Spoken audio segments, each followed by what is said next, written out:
Her mother spent the night with her millionaire fiancé before the wedding.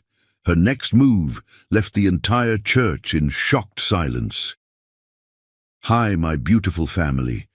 May the Almighty drench your soul in endless mercy, painting your days with golden light, wrapping your nights in peace deeper than the oceans, and filling your hearts with a love so pure it could move the mountains. May every wound be sealed with joy, every fear be replaced with courage, and may His mighty hand shield you in every step you take. Amen. If you're here with me now, comment present. If you feel the fire of our unbreakable bond, comment, I am with Mr. Peter. To my dearest family, your loyalty is the heartbeat of my soul. And to those seeing this for the first time, welcome to a world where stories breathe life. But I beg you, watch the full story. Because skipping breaks my spirit, stains our channel's name, and makes my endless hours of work feel worthless. Don't forget to like and subscribe, because every like, every comment is a spark that keeps this great family's flame burning across the world. The lullaby stopped her heart before it shattered it.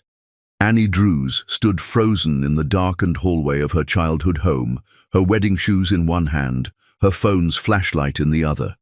That melody, her dead mother's Hungarian lullaby that no one else knew, drifted through the walls like a ghost's whisper. The same song her mother hummed while braiding Annie's hair 20 years ago, before cancer stole her voice, then her life. But her mother was dead, had been for 15 years. The grandfather clock in the foyer struck midnight. In 6 hours, Annie would walk down the aisle of St. Augustine's Cathedral, where 300 of Atlanta's elite would watch her marry Donovan Pierce, the man who'd swept her off her feet with his charity work and gentle promises. Her white Vera Wang gown hung in her bedroom, waiting like a prayer answered. Yet, here she stood, trembling in her silk nightgown, following a dead woman's song.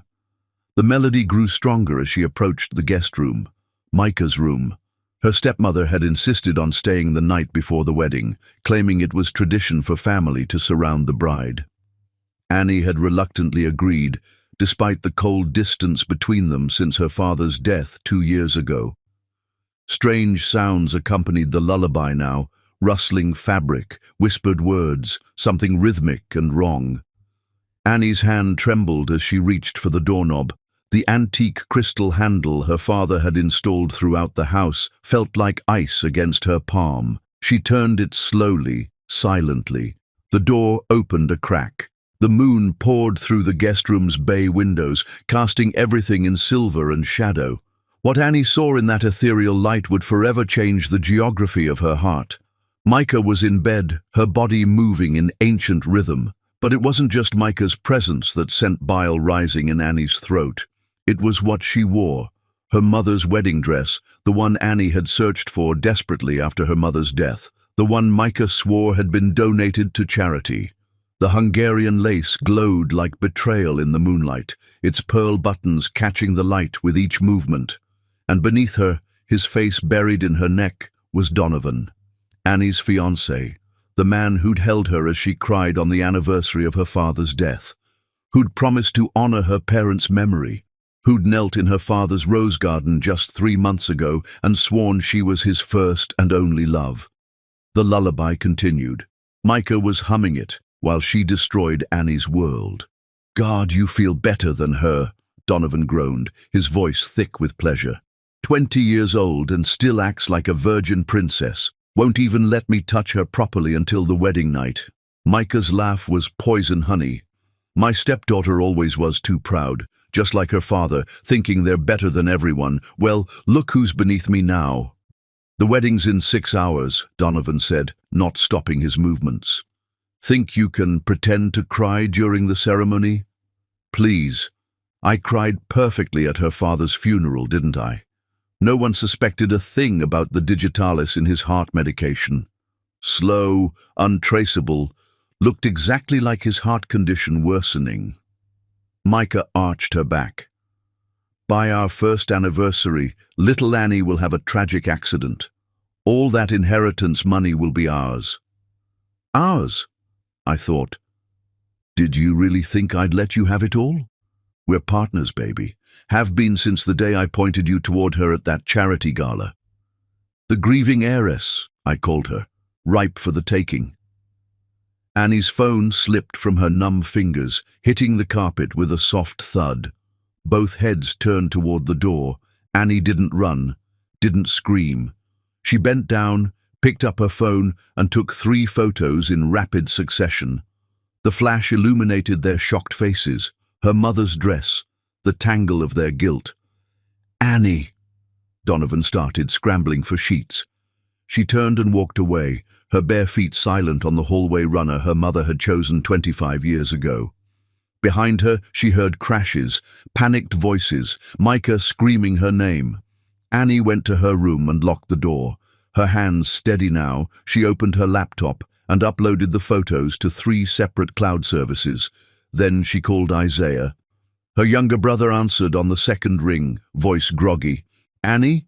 It's midnight. Don't you have a wedding? Come to the house. Bring the box from Dad's safety deposit vault, the one with the video camera." "What's wrong?" "Everything and nothing.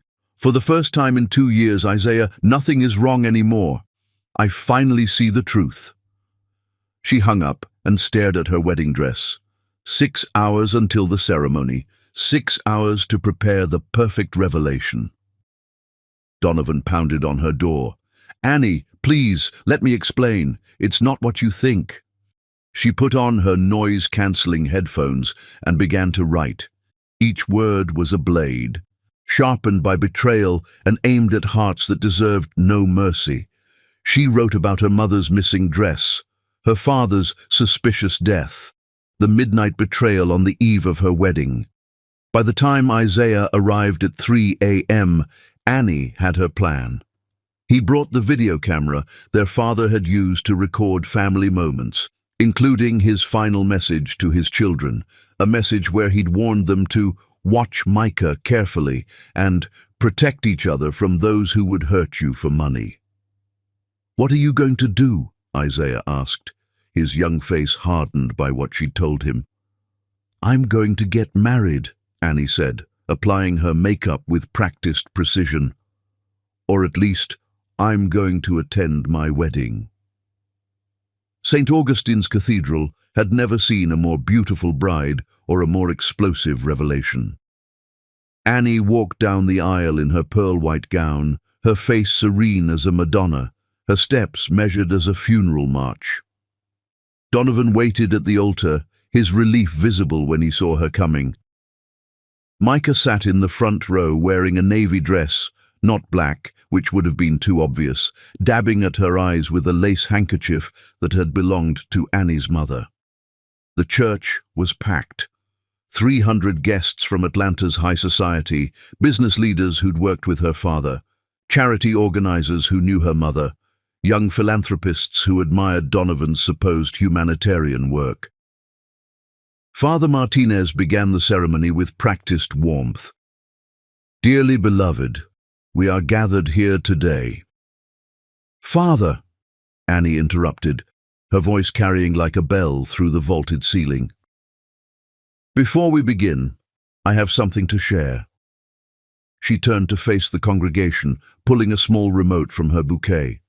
The large screens typically used for hymn lyrics flickered to life. "Last night," she said, her voice steady as stone, "I discovered why my stepmother insisted on staying in my childhood home.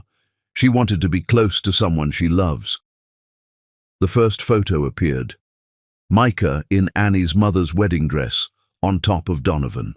Gasps rippled through the cathedral like wind through wheat. "This is my mother's dress," Annie continued, her voice never wavering. "The one Micah claimed was donated to charity after Mom died. She was wearing it while sleeping with my fiancé 6 hours before our wedding." The second photo, their faces clearly visible, guilt and shock painted across them. Screams erupted from Micah. Donovan stood frozen, his mouth opening and closing like a landed fish. "But that's not the worst part," Annie said, clicking to the video Isaiah had uploaded. Her father's face filled the screen, gaunt from illness, but eyes still sharp. My children, her father's recorded voice echoed through the cathedral. If you're watching this, something has happened to me. I believe Micah is poisoning me. The digitalis in my medication, it's at levels that don't match my prescription. I've hidden evidence in my office. Please, protect yourselves. Don't let her take what I built for you. The cathedral erupted in chaos. Micah tried to run, but the doors had been locked from outside by Isaiah. Donovan fell to his knees, babbling apologies and lies in equal measure. Annie removed her engagement ring, a 4-carat diamond that had supposedly belonged to Donovan's grandmother, but was actually purchased with money he'd stolen from his last victim. She dropped it at his feet, the sound ringing like judgment in the sudden silence. This ring is as fake as your love, she said, as fake as your charity work, your millionaire status, your entire existence. You're a con man, Donovan Pierce, if that's even your real name. And Micah, you're not just an adulteress, you're a murderer. She walked back down the aisle, her train sweeping behind her like a queen's cape. At the doors, she turned one final time. The police are waiting outside. I suggest you all stay seated until they sort out who's under arrest and who's just a witness to the worst wedding Atlanta has ever seen. The doors opened, and Annie walked into the bright morning sun, where Taylor Averill stood beside a fleet of police cars. Her father's oldest friend, the one man who'd believed her suspicions about Micah, the one who'd helped her gather evidence these past weeks. "You did it," he said softly, his blue eyes full of admiration and something deeper. "No," Annie replied, finally allowing tears to fall. "We did it. My father, Isaiah, you, and me. We finally got justice." Behind her, the cathedral exploded with the sounds of arrests, accusations, and the complete destruction of two evil people who'd thought they could murder and steal their way to happiness. Annie Drews had lost a wedding, but gained something far more valuable: the truth, justice, and the first glimpse of a love that wouldn't betray her, standing right there in a simple black suit, offering her a handkerchief and asking nothing in return. Chapter 2. The Siege of Lies. 3 days after the wedding that wasn't, Donovan Pierce learned what desperation truly meant. Annie watched from her office window as delivery trucks lined the street below, each one carrying another piece of his pathetic campaign to win her back. Roses from Ecuador, diamonds from Antwerp, a white Bentley with a massive red bow, all the clichés of a man who confused love with acquisition. "Miss Drews," her secretary knocked softly. "There's been another delivery." "Send it back, Naomi. This one's different. It's your mother's piano." Annie's blood chilled. Her mother's 1925 Steinway Model D grand piano had vanished from their home the day after her father's funeral. Micah had claimed it was sold to pay for funeral expenses, though her father's estate could have bought 100 such pianos. She found Donovan in the lobby, standing beside the piano like a game show host presenting a prize. His usually perfect hair was disheveled, his designer suit wrinkled. Good. Let him suffer a fraction of what she'd endured. "Annie, please, how did you get this?" Her voice could have frozen hell. "Micah sold it to a private collector. I tracked him down, paid triple what it was worth." He stepped toward her. "See? I'm trying to make things right." "Make things right?" Annie laughed, the sound sharp as breaking glass. "You slept with my stepmother, the night before our wedding, in my mother's dress." The lobby had gone silent. 40 employees of her father's company, now her company, watched with barely concealed fascination. Donovan had counted on her pride, keeping her quiet. He'd miscalculated. "It was a mistake," he pleaded, dropping to his knees in front of everyone. "I was drunk. Micah seduced me. She said things about you. Made me doubt. Get up." Taylor Averill's voice cut through Donovan's performance. He'd appeared from the elevator, moving with the quiet authority that had made him her father's most trusted architect. "You're embarrassing yourself." "This doesn't concern you," Donovan snarled, still on his knees. "It does when you're trespassing on private property." Taylor nodded to security. Mrs. Drews has a restraining order against you, filed yesterday. You're violating it by being here. Annie hadn't filed any restraining order, but she recognized Taylor's gift, a lie wrapped in legal authority, giving her an exit from this scene. You filed a restraining order? Donovan's mask slipped, revealing the ugly truth beneath. You vindictive little... Security stepped forward. Donovan scrambled to his feet, his carefully rehearsed remorse evaporating. You'll regret this, he hissed at Annie. You have no idea who I really am, what I'm capable of. Neither did you, Annie replied quietly. About me. After security removed him, Taylor approached. Up close, she could see the concern in his storm-grey eyes, the slight tension in his jaw that appeared whenever he was worried, but trying not to show it. There's no restraining order, is there? She asked. There will be by end of business today. Judge Morrison owes me a favor.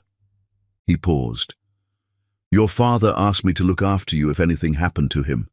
I know you're strong enough to handle this alone, but you don't have to. Annie studied him, really looked at him for the first time since her father's death. Taylor Averill, 35 years old, widower of 3 years. His wife had died in childbirth along with their son. Her father had said Taylor was the most honorable man he'd ever met, that architecture wasn't just his profession, but his nature. He built things to last, whether buildings or friendships. Why didn't you ever tell me about Dad's suspicions about Micah? Would you have believed me? You were grieving. Micah was all you had left of family besides Isaiah. Your father made me promise to wait, to let you see the truth yourself. He said you were like your mother. You needed to reach your own conclusions. And if I hadn't, if I'd married Donovan, Taylor's jaw tightened further, then I would have broken that promise to protect you. Before Annie could respond, her phone buzzed. Isaiah calling. You need to come home, her brother said, voice tense. Now. They found Isaiah on the front steps of their family home, blood trickling from a split lip. The front door hung off its hinges. Donovan, Isaiah said simply. He came looking for something, tore apart Dad's office. Inside, the destruction was methodical. Every drawer emptied, every file scattered, even the antique floorboards pried up in places. Her father's office, his sanctuary, desecrated. What was he looking for? Taylor asked, already knowing the answer. Evidence, Annie said. Dad's real evidence about the poisoning. Did he find it? Isaiah smiled through his swollen lip. Number. Because I moved it months ago. It's in a safety deposit box, along with Dad's real will, the one Micah doesn't know about. Annie hugged her brother, this 18-year-old who'd become a man too soon. We need to call the police. Already did, Isaiah said. They're looking for him. That night, Annie couldn't sleep. She stood in her father's ruined office, trying to restore order to chaos. Taylor found her there at 2 a.m., sorting papers by lamplight. You should rest, he said, handing her a cup of tea. I can't. This is all that's left of him, and Donovan... Her voice broke. Taylor knelt beside her, gathering scattered photographs. One showed her father, mother, and a 5-year-old Annie at the beach, building sandcastles. Another captured her parents' wedding day, her mother radiant in the dress Micah had defiled. Your father's legacy isn't in these papers, Taylor said gently. It's in you, in Isaiah, in the company he built, the lives he touched. Donovan can't destroy that. He's not done trying, Annie said. He'll come back, him and Micah both. They want the money too badly to give up. Then we'll be ready. We? Taylor met her eyes. I made a promise to your father, but more than that, he paused, choosing words carefully. I care about what happens to you, Annie. I have for a long time. The air between them shifted, charged with possibility, but Annie wasn't ready, not yet. Her heart was still too raw, trust too fragile. Tell me about the evidence, she said, changing the subject. What exactly did Dad leave? Taylor understood her deflection, accepted it. Financial records showing Micah's suspicious purchases of digitalis, security footage from the pharmacy, a recording of her talking to someone about increasing the dose, and something else, evidence that Donovan isn't who he claims to be. What do you mean? Your father hired a private investigator 6 months ago. Donovan Pierce doesn't exist before 2018. Before that, he was Daniel Patterson, convicted of fraud in Miami. He served 2 years, got out, changed his name, and started hunting for wealthy targets. Annie absorbed this, another layer of betrayal. And Micah knew? The investigator thinks she's the one who brought him here, pointed him at you. They've been working together from the beginning.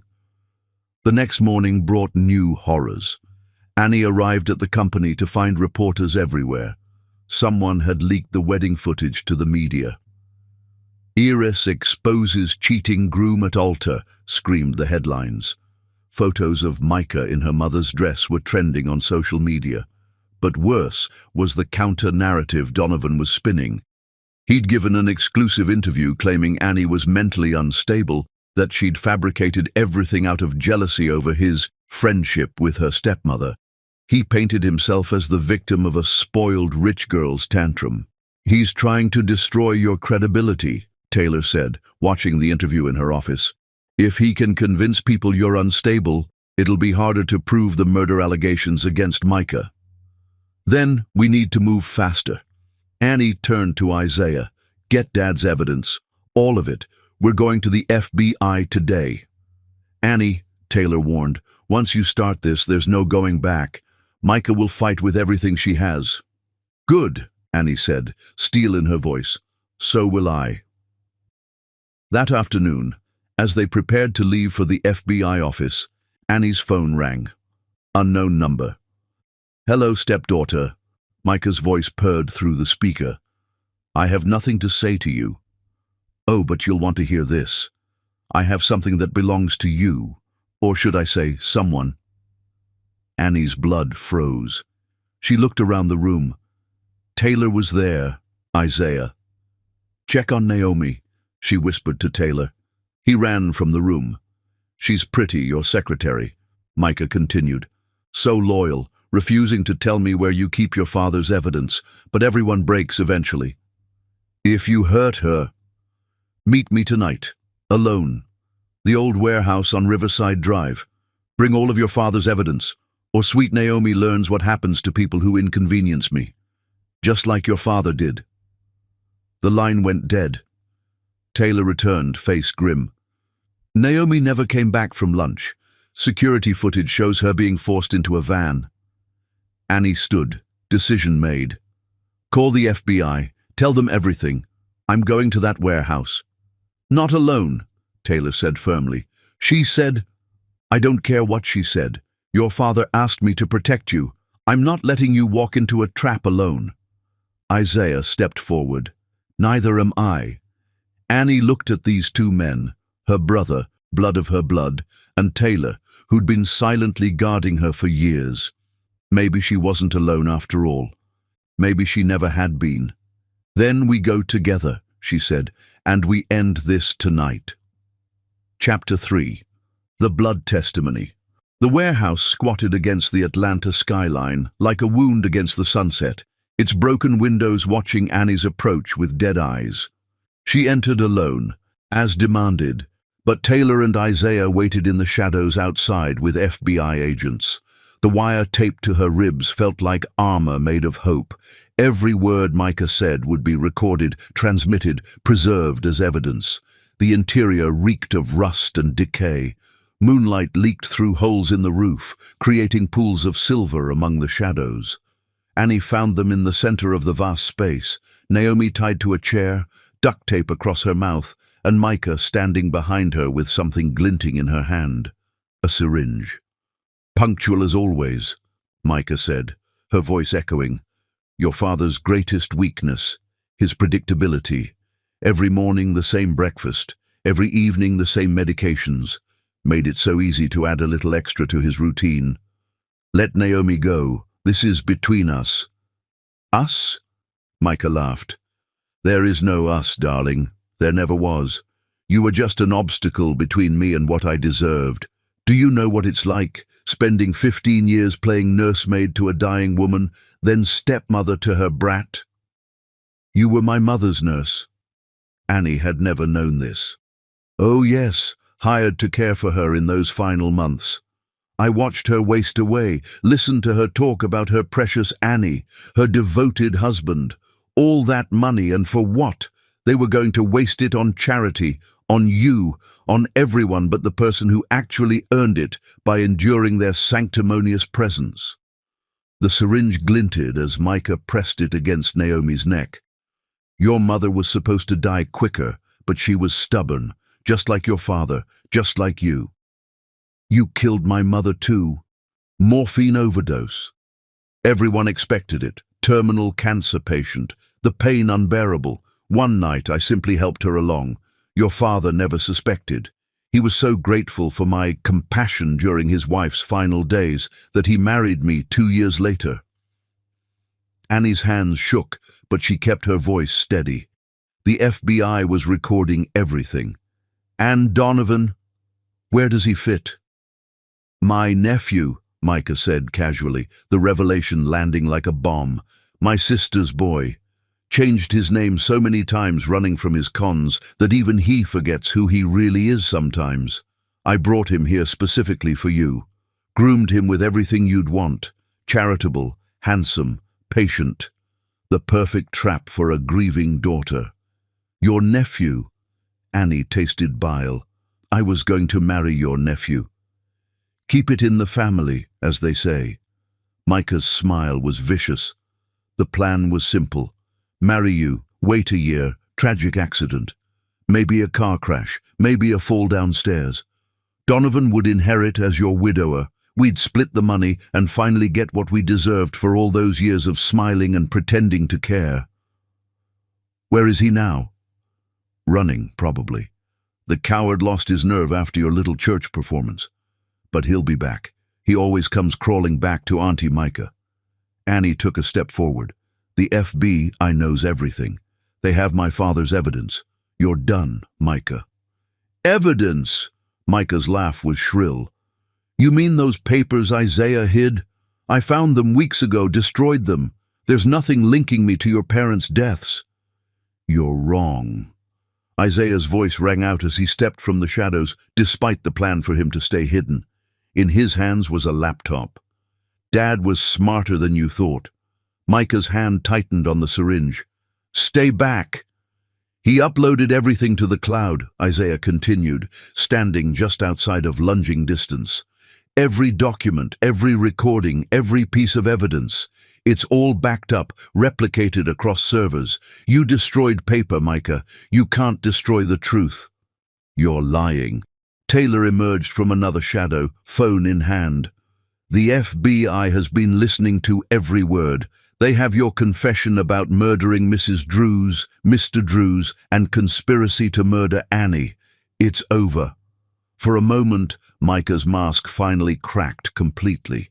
The sophisticated stepmother vanished, revealing the monster beneath, desperate, feral, cornered. Then she smiled. "If I'm going down," she said, raising the syringe, "I'm taking someone with me." She plunged it toward Naomi's neck. Annie didn't think. She launched herself forward, catching Micah's wrist inches from Naomi's skin. They crashed to the concrete, wrestling for the syringe. Micah was stronger than she looked, fighting with the fury of someone with nothing left to lose. The syringe skittered across the floor. Micah's hands found Annie's throat, squeezing with murderous intent. "You should have just died quietly like your parents." Annie's vision started to blur. Then suddenly the weight was gone. Taylor had pulled Micah off, pinning her arms behind her back as FBI agents flooded the warehouse. "Annie!" Isaiah was beside her, helping her sit up. Her throat burned, but she was alive. Agent Harrison, the lead investigator, surveyed the scene with grim satisfaction. "Micah Hancock, You're under arrest for murder, attempted murder, conspiracy to commit murder." The list went on. Micah said nothing, her face returning to that calm mask even as handcuffs clicked around her wrists. But her eyes promised this wasn't over. "Wait!" Annie croaked, voice rough from the strangling. "Test that syringe. I want to know what she was going to use." Hours later, at the FBI office, the results came back. Concentrated digitalis. The same poison that had killed her father, in a dose that would have stopped Naomi's heart in minutes. "She kept a trophy," Agent Harrison said. "Killers often do. This syringe will help convict her." Annie sat in the interview room, having given her statement 3 times. Taylor hadn't left her side, his presence steady and comforting. Isaiah worked with tech specialists to retrieve all their father's digital evidence. "There's something else," Agent Harrison said, returning with a file.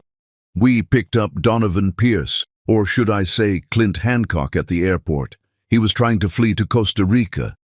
Clint Hancock, his real name. Micah's nephew, as she said. But here's what she didn't mention. This isn't their first time. We've linked them to 3 other suspicious deaths over the past decade. Elderly spouses who died mysteriously, leaving everything to their younger partners who then disappeared." Annie felt sick. "How many people have they killed?" "We're still investigating. But Annie, you stopped them, you and your family. No one else is going to die because of them." As dawn broke over Atlanta, Annie stood outside the FBI building with Taylor and Isaiah. Micah was in custody. Donovan, Clint, was in custody. The nightmare was ending. "You did it," Taylor said softly. "Your father would be so proud." "We did it," Annie corrected, looking at both men. "I couldn't have survived this alone." Isaiah, exhausted but victorious, hugged his sister. "Mom and Dad can rest now." Later that morning, Annie returned to her father's office, still destroyed from Donovan's rampage. She began cleaning again, but this time with purpose, not desperation. Taylor arrived with coffee and contractors. "I thought you might want to restore it," he said. "Not to what it was, but to something new. Your father always said buildings should evolve, not just endure." Annie watched him direct the contractors with quiet efficiency, his architectural mind already envisioning transformation from destruction. There was something deeply attractive about his competence, his calm strength. "Taylor," she said suddenly, "why did my father really ask you to watch over me?" He paused, considering his words. "He knew I cared about you, had for years. But you were so young, and then I lost Beth and our son, and I couldn't." "Your father said to wait, to be there when you needed me, but never to push, never to take advantage of your grief. And now? Now you're one of the strongest people I've ever met. You don't need my protection, Annie, but I'd like to earn your trust, if you'll let me, as a friend first. Anything else? That's your choice, in your time." Before Annie could respond, her phone buzzed. Unknown number again. "Don't answer," Taylor started, but she'd already accepted the call. "You think you've won," Micah's voice calling from jail, "but I know things about your mother's death that would destroy you. Things your father never knew. Meet with me, alone, or I'll make sure the whole world knows what really happened the night she died." The line went dead. Annie looked at Taylor, then at the construction crew rebuilding her father's sanctuary. "She's lying," Taylor said. "It's manipulation. Maybe, but what if she's not? What if there's more to my mother's death?" Isaiah appeared in the doorway, laptop in hand, face pale. "Annie, you need to see this. I was going through Dad's cloud files, and I found something. A video from Mum's hospital room the night she died. Dad had a hidden camera recording everything. On the screen, their mother lay dying, machines beeping steadily. Micah entered, checked that she was alone, then approached with a syringe. But then their mother's eyes opened. "I know what you are," their mother whispered on the recording. "I've known all along." Micah froze. "You're delirious from the morphine. I changed my will yesterday. You get nothing. My husband gets nothing. Everything goes into trust for my children until they're 21. You can kill me, Micah, but you'll never touch my babies or my money." Their mother smiled, even as Micah injected the fatal dose. "I already won." The video ended with their mother's last words. "Tell Annie. The mockingbird knows the lullaby's secret." Annie stared at the screen, her mother's final message echoing in her mind. The mockingbird, her mother's pet name for her because she could mimic any song. The lullaby Micah had been humming that night. "She knew," Annie whispered. "Mum knew she was going to die, and she protected us. The trust, that's why Micah had to wait, had to marry Dad, had to play the long game." "There's more," Isaiah said, pulling up financial records. "The trust Mum set up? It has a provision. If any beneficiary is convicted of a crime against the family, their portion gets redistributed. Micah must have known about it. That's why she needed you to die in an accident after marrying Donovan, so he could inherit as your widower without triggering the provision." Annie felt a strange peace settling over her. Her mother had fought even while dying, had protected them from beyond the grave.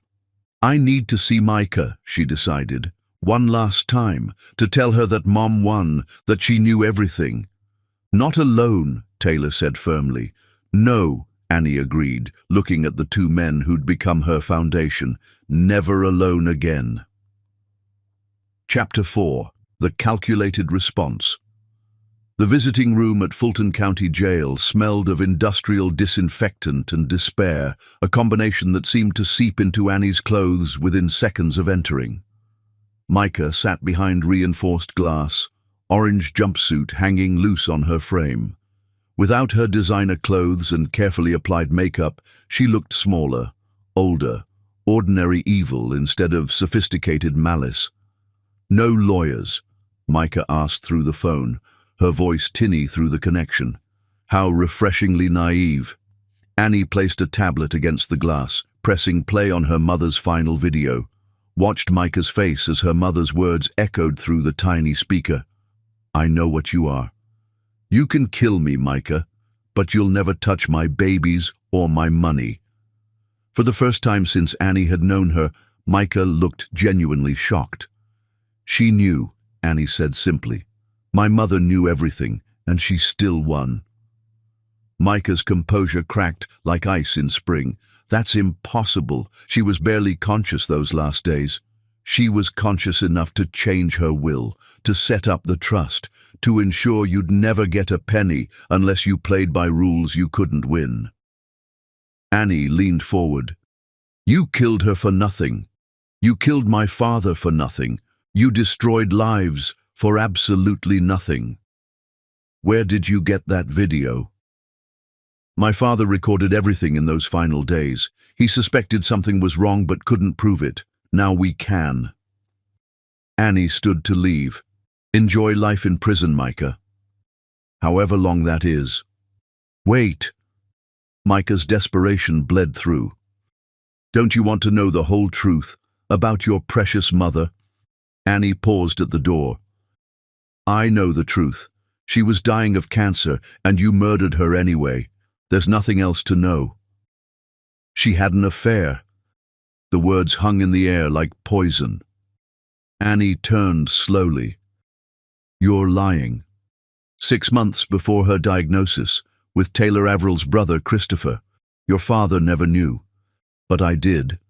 I saw them together at the hospital when she'd claimed to be at chemotherapy. She was meeting him. Annie's world tilted. Taylor's brother had died in Afghanistan 8 years ago. The timeline would mean, "You're trying to manipulate me." "Am I?" "Ask Taylor about the letters. Christopher wrote her dozens. She kept them hidden in the piano bench, the same piano your dear Donovan returned to you." Micah smiled, victorious even in defeat. Your sainted mother wasn't so pure after all. Annie left without another word, but the seed of doubt was planted.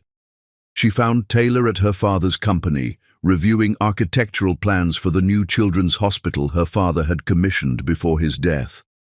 He looked up when she entered, immediately reading her distress. What did she say? Tell me about Christopher. Taylor's face went still. My brother? What about him? Did he know my mother? A long pause. Too long. Yes, they were friends. Just friends. Taylor set down his pencil carefully. Annie, what did Micah tell you? The truth, apparently. That my mother had an affair with your brother. It wasn't... Taylor stopped, choosing words carefully. It wasn't what Micah is making it sound like. So, it was something? Taylor gestured for her to sit. His grey eyes held a pain she'd never seen before. Christopher fell in love with your mother. It was one-sided. He wrote her letters, pursued her, but she loved your father completely. She tried to help Chris, to counsel him through his depression, his PTSD from his first deployment. She was trying to save him, not betray your father. But Micah said, Micah saw what she wanted to see.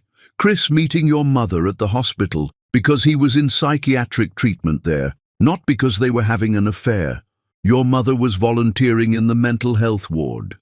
She never told your father because Chris begged her not to. He was ashamed of his condition. Annie studied Taylor's face, searching for deception. The letters, love letters from Chris, yes, but never answered, never reciprocated. Your mother kept them because she blamed herself when he re-enlisted and died in Afghanistan. She thought if she'd done more, helped more. Taylor's voice roughened. It destroyed her, that guilt. Maybe it even made her cancer worse, the stress of it. Why didn't you tell me? Because it wasn't my secret to tell, and because I was afraid you'd think I was like him, another Averill brother inappropriately fixated on a Druze woman. The comparison stung because it held a grain of truth. Are you? No. Taylor met her eyes directly. I care about you, Annie. Have for a long time, but not like Chris did with your mother. He was obsessed, desperate, unwell. What I feel is patient, willing to wait forever if necessary. And if you never feel the same, I'll still be honored to be your friend. Before Annie could respond, Isaiah burst in. We have a problem. Donovan made bail. What? How? Some high-powered lawyer from Miami, and Annie, he's disappeared, cut his ankle monitor and ran.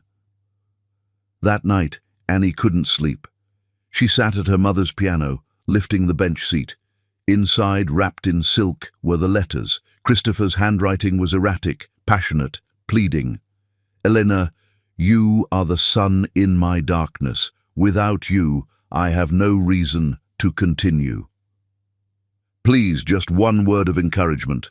One sign that I matter to you as you matter to me. I ship out tomorrow. If I die, it will be with your name on my lips.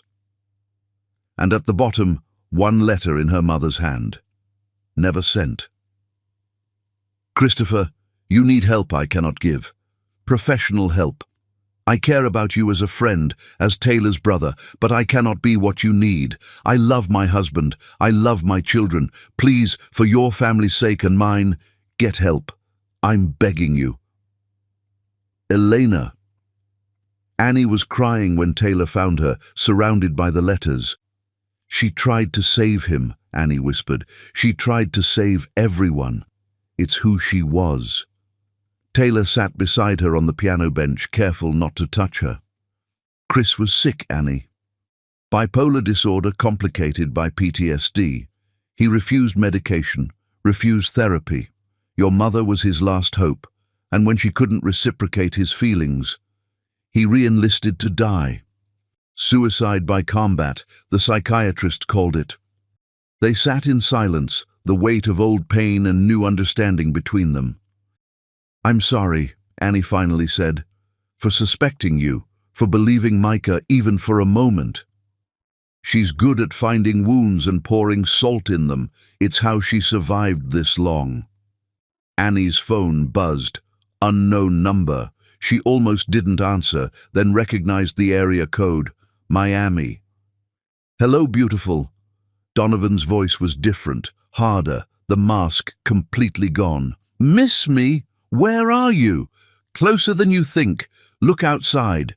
Annie moved to the window. A black sedan sat across the street, engine running. "I lost everything because of you," Donovan continued. "My identity, my future, my freedom. But mostly, I lost Aunt Micah. She's all I had, the only person who ever gave a damn about me. She used you like she used everyone else. She saved me." His voice cracked. "When my parents threw me out for being a disappointment, she took me in. Taught me how to survive, how to take what the world owed us." "The world doesn't owe you anything, Clint. Don't call me that. Clint is dead. Donovan is dead. You killed every version of me except the real one. The one Micah warned me never to let out." The sedan's door opened. A figure stepped out, something in his hand. "Run," Taylor said urgently, pulling Annie from the window just as glass shattered. The Molotov cocktail exploded against the piano, flames erupting across Annie's mother's last gift. More bottles followed, fire spreading with terrifying speed through the old house. "Isaiah!" Annie screamed.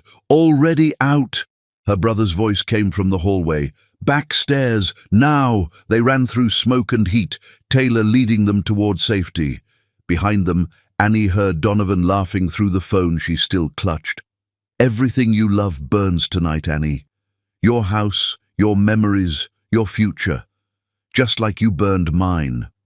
They burst out the back door as fire trucks wailed in the distance. Annie turned to watch her childhood home consumed by flames, 20 years of memories turning to ash. But her family was safe. Isaiah, coughing but whole. Taylor, singed but standing. They were alive. "You failed," she said into the phone. "Again. This is just the beginning. I learned patience from Aunt Micah, how to play the long game. You'll never be safe, never be free. I'll take everything from you, piece by piece, until you beg me to end it." "Try," Annie said, surprising herself with her steadiness. "My mother faced death with grace. My father faced murder with dignity. You think fire and threats will break me? I'm a Druze. We don't break, we build." She hung up and turned to Taylor and Isaiah. "We end this. Not the law, not the FBI. Us." "Annie," Taylor started, "he wants to play the long game." "Fine. But he doesn't know what Micah never understood. My parents didn't just leave me money. They left me their strength, their intelligence, their network. And now I have something they didn't." "What?"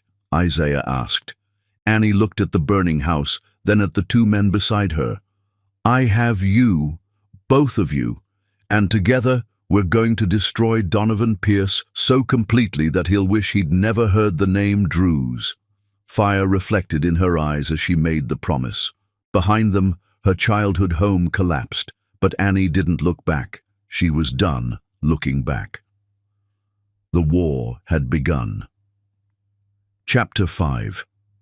Uncovering Depths. The law offices of Morrison, Kincaid and Associates occupied the top floor of Atlanta's Sovereign Tower, all glass and gravity-defying angles that Taylor had designed 5 years ago when the world still made sense. Annie sat in the conference room, surrounded by bankers' boxes of her father's papers salvaged from their burned home.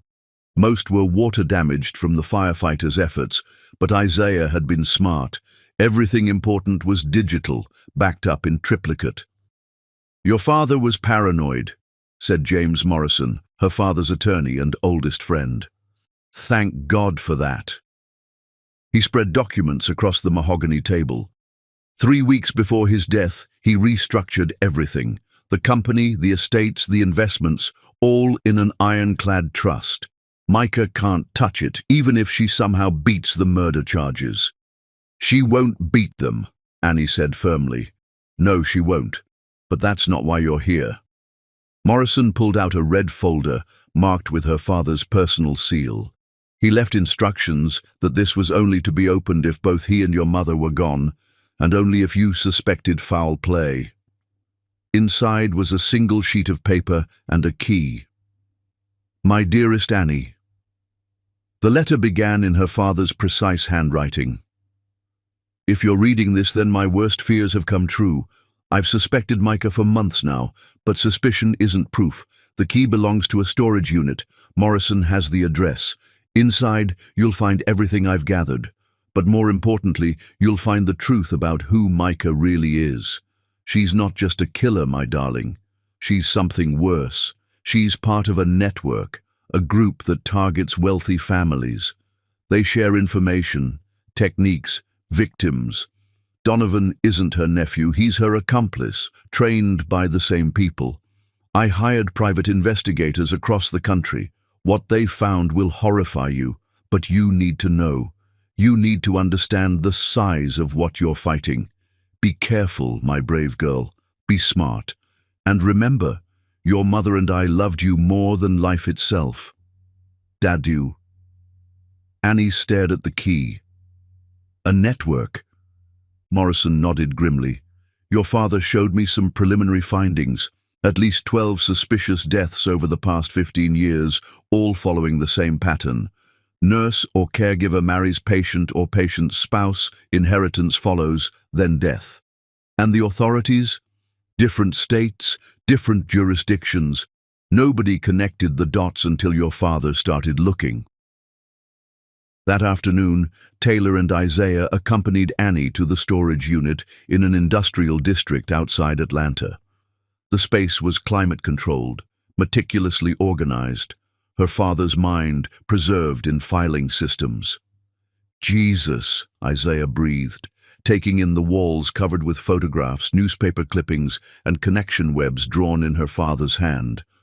It looked like a conspiracy theorist's dream, except everything was real. Annie approached the central board. Photos of Micah through the years, but with different names. Michelle Hartford in Seattle, Marina Blackwood in Denver, Margaret Chen in Phoenix. Same face, different hair, different identities. She's like a chameleon, Taylor said, studying the transformations. No, Annie corrected, finding a medical report. She's trained.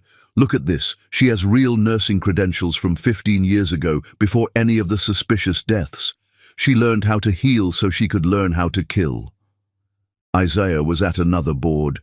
Annie, look at this. Photos of young people, all attractive, all with that same predatory emptiness in their eyes that Donovan had. Names and locations were written beneath each photo. The nephews and nieces, Annie whispered, the younger accomplices. She found Donovan, Clint, in 3 different iterations, each time with a different name, a different wealthy target, a different city. They're all connected through this, Taylor said, holding up a business card. Comfort Care Solutions. It's supposed to be a healthcare staffing agency. Annie took the card. The address was in Miami. Her phone rang. Agent Harrison. Annie, we have a problem. Donovan's lawyer got Micah a new hearing, some technicality about the arrest. She could be out on bail by tomorrow.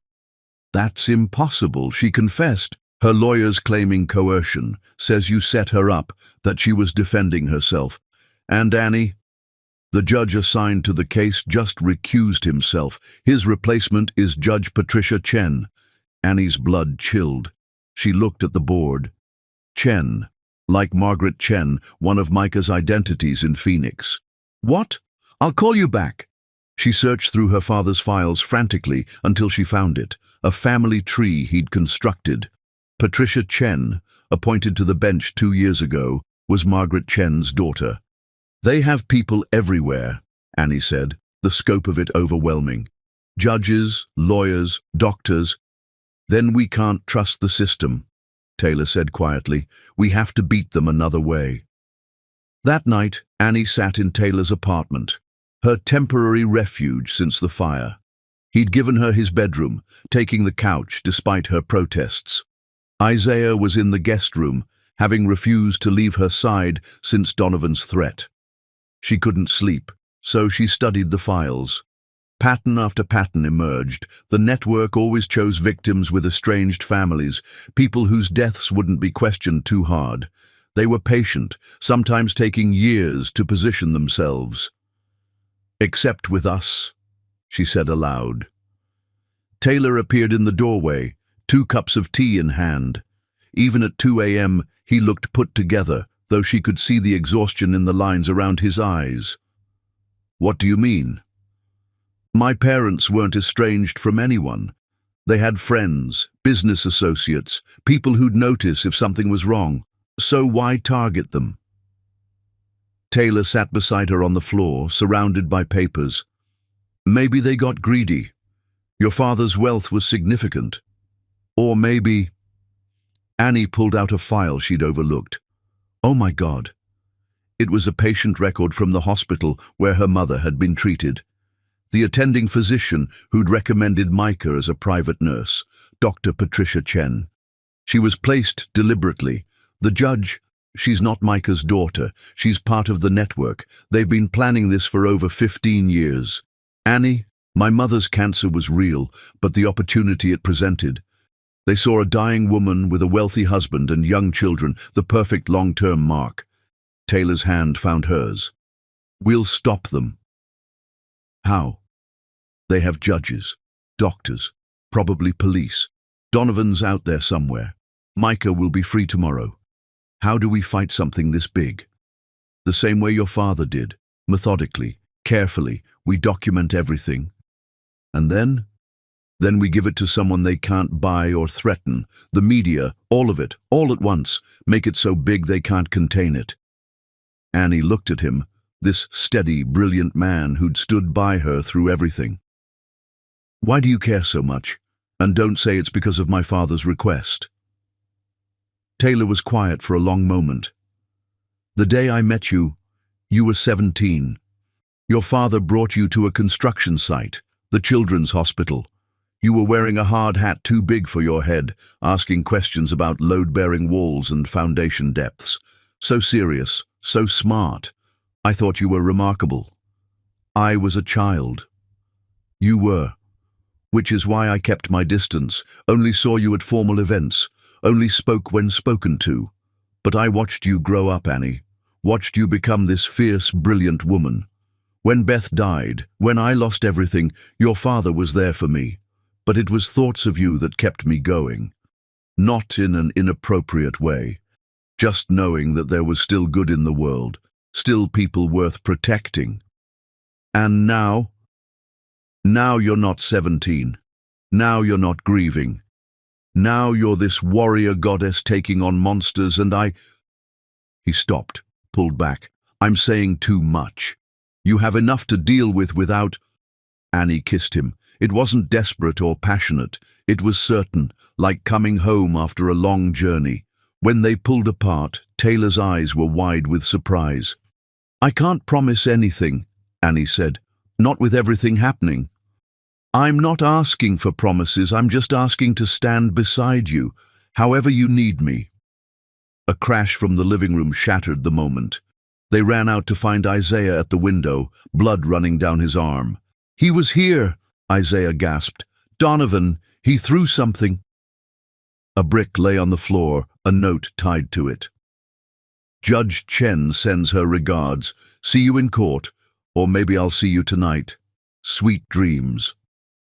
Taylor was already on the phone with building security. Annie grabbed towels for Isaiah's arm, her mind racing. "He knows where we are. He has help from the judge. We're not safe anywhere." "Then we stop playing defense," Isaiah said through gritted teeth as Annie bandaged his arm. "We have all of Dad's evidence. We have the network mapped out. Let's use it." "How?" Her brother smiled, looking far older than 18. "Remember when Dad taught us chess? He always said the best defense is a devastating offense," Annie finished. She looked at the two men who'd become her world. Taylor, steady and brilliant. Isaiah, young but fierce. "Tomorrow, Micah gets out on bail. She'll come for us or send Donovan. They think we're victims." She picked up her father's files, her mother's strength flowing through her veins. "Let's show them what the Drews family does to predators." Chapter 6. The Serpent's Nest. Judge Patricia Chen's courtroom was a theatre of lies, and everyone knew their parts. Annie sat in the gallery, watching Micah's new lawyer, a sharp-faced man from Miami named Victor Castellanos, argue for bail reduction. He painted Micah as a grieving widow, traumatized by her stepdaughter's vindictive persecution. "My client has deep ties to the community," Castellanos said smoothly. "She poses no flight risk and certainly no danger to anyone." Agent Harrison stood to object, but Judge Chen cut him off with a raised hand. "I've heard enough. Bail is set at $50,000. The gavel came down like a gunshot. Annie watched Micah's eyes find hers across the courtroom. The older woman smiled, a predator recognizing prey. But Annie didn't look away. She'd spent the morning planting seeds of her own. Outside the courthouse, reporters swarmed. Annie had made sure they'd be there, tipping off 3 investigative journalists about the hearing. Taylor and Isaiah flanked her as microphones thrust forward. "Miss Drews, how do you feel about your stepmother's release?" Annie had prepared for this moment. "I trust the justice system to reveal the truth. In fact, I have something to share with all of you." She pulled out her phone, connected it to a portable speaker. Her father's voice filled the air, that final video message playing for the world to hear. "I believe Micah is poisoning me." Reporters went silent, recording everything. Judge Chen, exiting the courthouse, stopped dead when she heard the recording. "There's more evidence," Annie announced. "My father discovered a network of killers targeting wealthy families across the country. I'll be releasing everything to the press tomorrow at noon." "That's slander!" Castellanos pushed through the crowd. "We'll sue." "Truth is an absolute defense against slander," Taylor said calmly. "We have documents, recordings, proof, all of which will be public in 18 hours. Annie saw the panic flash across Judge Chen's face before the woman hurried to her car. "You just declared war," Isaiah whispered as they walked away. "No," Annie corrected. "I just let them know I'm not afraid anymore." That afternoon, Annie sat in a Miami FBI field office, having flown down with Agent Harrison and a team of federal investigators. They'd taken her father's evidence directly to the source, Comfort Care Solutions. The building was abandoned, cleared out overnight. "They knew we were coming," Harrison said, frustrated. But Annie had expected this. While the FBI searched the empty offices, she studied the building itself. Taylor had taught her to read structures, to understand what they revealed. "There!" She pointed to scratches on the floor. "Heavy furniture was dragged out recently. And look at the walls, outlines where pictures hung. They left in a hurry. They could be anywhere by now." "No," Annie said, finding what she was looking for, a crumpled receipt wedged behind a radiator. "They're at the Marina Bay Hotel, room 1247. Harrison stared at her. "How could you possibly—" "This receipt is from their restaurant, dated yesterday, and there's a room number written on it." Within an hour, the FBI had surrounded the hotel. Annie waited in the command vehicle, listening through radio chatter as agents moved in. "FBI, open up!" Sounds of splintering wood, shouts, confusion. Then Harrison's voice. "We've got them." 5 individuals, dozens of boxes of documents they were trying to burn. Annie felt a flutter of victory, but it died when Harrison returned. Micah wasn't there, neither was Donovan. But the others? Lower-level operators. They're all lawyering up, claiming they're just healthcare workers. That evening, Annie sat in her Miami hotel room, exhausted. Taylor was back in Atlanta protecting Isaiah, leaving her feeling exposed despite the FBI protection. Her phone rang. Unknown number. "You think you're clever?" Micah's voice was venomous. "Destroying my network, my life's work."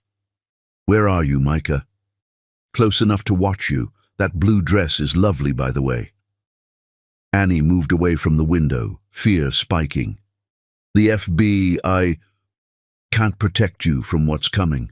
You want to know the truth about your mother's death, the whole truth. I know you killed her. I ended her suffering, but I'm talking about before that, about why she really got cancer. Annie's hand tightened on the phone. Cancer isn't something you cause, isn't it? Didn't you ever wonder why a healthy 35-year-old woman suddenly developed aggressive pancreatic cancer? No family history, no risk factors. You're lying. Check your father's files, the ones he hid even from that storage unit. Check the safety deposit box at First National, the one he opened the week before he died. Box 472. The key is in your mother's piano bench. Oh wait, that burned, didn't it? The line went dead. Annie immediately called Taylor. She knows about another safety deposit box. Says the key was in the piano bench. I have it, Taylor said immediately. I grabbed it during the fire, thought it might be important. It's in my apartment safe. Can you? I'm already on my way to the bank. Isaiah's coming with me. We'll video call you when we open it. An hour later, Annie watched through her phone screen as Taylor opened the safety deposit box. Inside was a single manila envelope marked with her father's handwriting, The Beginning. Taylor opened it carefully. Medical records spilled out, her mother's, but from years before her diagnosis. These are from a clinical trial, Taylor said, reading. An experimental preventive treatment for women with BRCA gene mutations. Your mother participated because her grandmother had died of ovarian cancer. I never knew about this. Isaiah grabbed one of the papers. Annie, look at the administering physician, Dr. Patricia Chen. And the pharmaceutical company running the trial, Taylor added. Comfort Care Solutions, before they became a staffing agency. Annie felt the world tilt. They gave my mother cancer? The trial was shut down after multiple participants developed aggressive cancers. It was hushed up. Settlements paid. But your mother's case came years later, so it wasn't connected. They knew, Annie whispered. When her cancer manifested, Patricia Chen knew it was from the trial. She sent Micah to be her nurse, knowing my mother would die, knowing my father would be vulnerable. It's all here, Taylor said, still reading. Internal memos discussing potential targets from failed trial. Your mother is listed. They planned this before you were even born, Annie. Annie ran to the bathroom and vomited, the evil of it overwhelming. They hadn't just killed her parents, they'd caused their suffering from the very beginning. When she emerged, her phone was ringing. Agent Harrison. We have a problem. Judge Chen just issued a warrant for your arrest. What? On what grounds? Harassment, stalking, defamation. She's claiming you're orchestrating a conspiracy against her and Micah. Annie, you need to come back to Atlanta immediately. My hands are tied if there's a warrant. It's a trap. I know, but if you don't appear, you'll be a fugitive. That gives them even more power. Annie made her decision. I'm coming back. But first I'm holding that press conference. 3 a.m. outside the FBI building. Can you guarantee my safety until then? I'll have every available agent there. Good, because I'm about to burn their entire network to the ground. She called Taylor next. Get everything to the reporters. Every document, every connection, everything about the clinical trial. Include Judge Chen's involvement. Annie, if you do this, they'll come for you with everything they have. Let them come. I'm done being hunted. It's time they knew what it felt like to be prey. That night, Annie stood before 30 reporters and 6 news cameras. Behind her, the FBI building loomed like a promise of justice. She wore her mother's pearl necklace, salvaged from the fire, and her father's watch. 20 years ago, she began, her voice carrying clearly through the night air. A pharmaceutical company called Comfort Care Solutions conducted an illegal clinical trial that gave multiple women, including my mother, fatal cancers. When she developed cancer years later, they saw an opportunity. She laid out everything. The network, the murders, Judge Chen's involvement, Micah's real identity, the dozen families destroyed for money. "This is my father's evidence," she said, as Taylor and Isaiah distributed copies to every reporter. "This is the truth they killed to hide." Behind the crowd, Annie saw a figure watching. Donovan, his face twisted with rage. He met her eyes, drew his finger across his throat, then vanished into the shadows. "I know they're watching," Annie said into the cameras. "Micah, Judge Chen, all of them. So let me be clear, I'm not hiding anymore. I'm not running. You want me? Come and get me." As she spoke, her phone buzzed with a text from an unknown number. A single word: tonight. Annie smiled grimly. Good. She was ready. The war would end where it began, in her father's house, in the ashes of her childhood. But this time, she wouldn't be the one burning. Chapter 7. The Final Stand. The ruins of Annie's childhood home looked like a mouthful of broken teeth against the dawn sky, blackened timbers reaching toward heaven like accusations. She stood in what had been her father's office, ash crunching under her feet. The FBI had wanted to put her in protective custody after the press conference, but Annie had refused. She knew Micah and Donovan would come here, to the place where everything started and where her parents' ghosts still lingered. Taylor and Isaiah had fought her decision, but she'd convinced them with 4 words: "This ends today." Now Taylor was positioned in the old garage with FBI surveillance equipment. Isaiah waited in the garden shed with Agent Harrison and a tactical team. And Annie stood alone in the ruins, bait for monsters. Her phone showed 6:47 a.m. The morning news would break in 13 minutes with her revelations. Judge Chen had already been arrested at her home, caught trying to destroy evidence. The network was collapsing, which meant Micah and Donovan had nothing left to lose. A footstep on broken glass made her turn. Donovan emerged from the shadows of what had been the kitchen, a gun in his hand. His designer clothes were gone, replaced by dark jeans and a hunter's patience. "Alone?" he asked. "How romantic. I knew you'd come." "Of course you did. We're connected, you and I, bonded by betrayal." Annie laughed, the sound sharp in the morning air.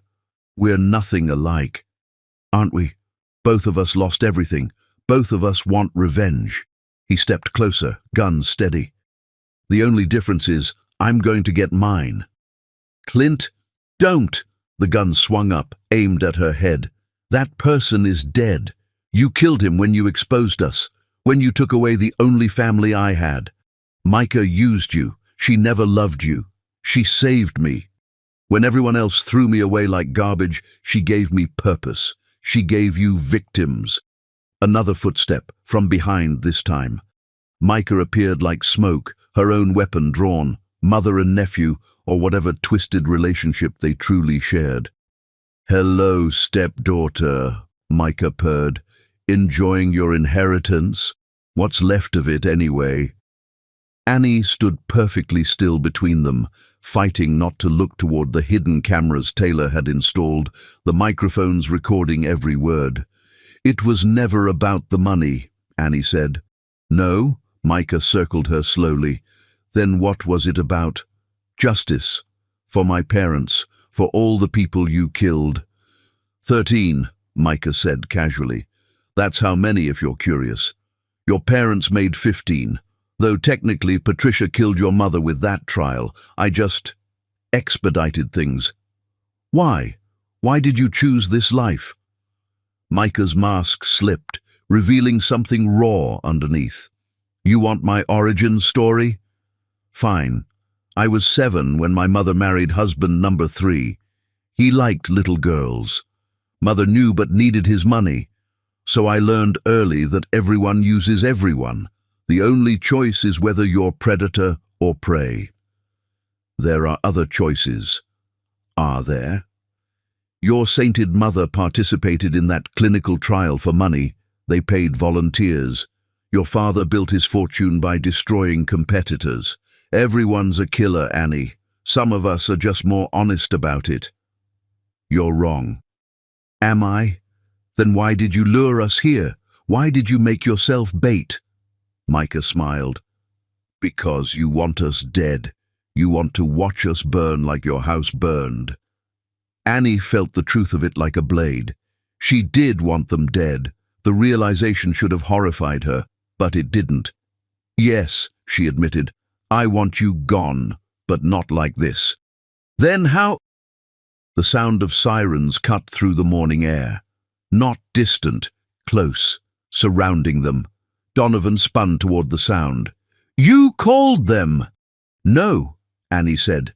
They called themselves. On cue, voices erupted from hidden speakers Taylor had planted throughout the ruins. Micah's confession about the murders. Donovan admitting to the fire. Every word they'd just said, broadcast on repeat. You see, Annie continued, backing toward the gap in the wall where the front door used to be. I didn't need to kill you. I just needed you to kill yourselves. With words. You little bitch. Micah raised her gun. The tactical team exploded from their hiding spots. FBI, drop your weapons. Donovan swung his gun toward Annie, his face twisted with rage. If I'm going down, you're coming with... The shot was impossibly loud in the morning air, but it wasn't Donovan's gun that fired. Isaiah stood in the doorway, their father's hunting rifle in his hands, smoke rising from the barrel. Donovan looked down at the spreading red stain on his chest, surprised. That's for burning our house, Isaiah said quietly. Donovan fell to his knees, then forward, the gun tumbling from his limp fingers. Micah screamed, animal and raw, and aimed at Isaiah. Annie moved without thinking, throwing herself at her stepmother. They crashed into the ash and debris, wrestling for the gun. Micah was stronger than she looked, fighting with desperate fury. The gun swung between them, both women fighting for control. Annie felt her fingers slipping on the metal, Micah's hate giving her inhuman strength. Then Taylor was there, his foot coming down on Micah's wrist with a crack. The gun flew away, and Agent Harrison's team swarmed them, pulling Micah up and into handcuffs. It's over, Harrison said. But Micah was laughing, blood running from her mouth where Annie had hit her. Is it? Do you think we're the only ones? The network is bigger than you know. They'll come for you, Annie. Maybe not today, maybe not this year, but someday. You'll never be safe. Annie stood, ash and blood on her clothes, and looked at the woman who'd destroyed her family. Maybe, she said, but you'll be in prison, and every day for the rest of your life, you'll know that I won. That my parents won, that love won over whatever twisted thing you call family. Micah's laughter died. For the first time since Annie had known her, she looked small, old, defeated. As the FBI led her away, Micah turned back one last time. Your mother begged at the end. Did you know that? Not for her life, for yours. She begged me not to hurt you. Annie felt tears on her cheeks, but didn't wipe them away. And you still lost. She protected me even in death. That's what real love does. Donovan was still alive, barely, when the paramedics arrived. He'd lived to stand trial, though the doctors said he'd never walk again. Poetic justice for a man who'd spent his life running from consequences. As the scene cleared, Annie found herself standing with Taylor and Isaiah in the ruins of their childhood home. The sun was fully up now, painting everything gold. It's really over, Isaiah said, the rifle still in his hands. The legal part's just beginning, Taylor warned. Trials, testimony. But they can't hurt us anymore, Annie interrupted. That's what matters. She looked at the two men who'd stood by her through everything. Her brother, forced to become a warrior. Taylor, patient and steady as stone. What now? Isaiah asked. Annie looked at the ruins around them, then at the rising sun. Now we rebuild, not just the house, everything. We take Dad's company and make it bigger. We use Mom's foundation to help victims of violence. We live. Together? Taylor asked quietly. Annie took his hand, then Isaiah's. Together.